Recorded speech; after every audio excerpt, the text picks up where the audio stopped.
1.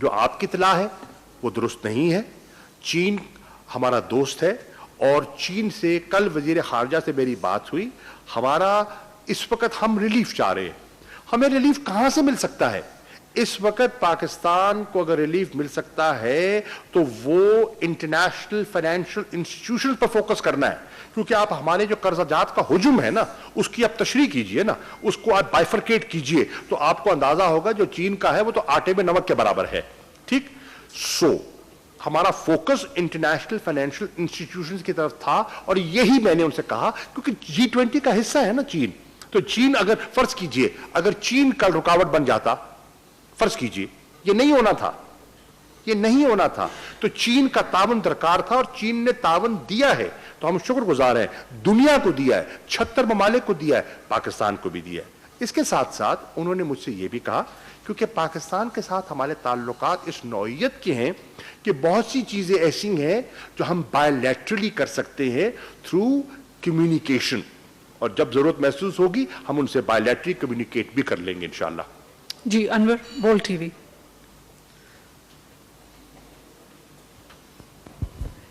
شاہ صاحب, انور عباس, بول نیوز سے.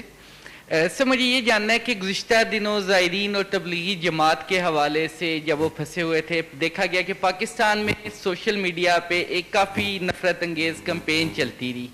تو حکومت نے اس والے سے کیا کیا ہے, اور ایک ہمارے دوست ملک کی جانب سے ایک ٹی وی چینل کو خط بھی لکھا گیا تھا کہ آپ بتائیں, آپ معافی مانگے. اسی کمپین میں انہوں نے ایک پروگرام کیا. اس والے سے حکومتی اقدامات کا بتائیے گا.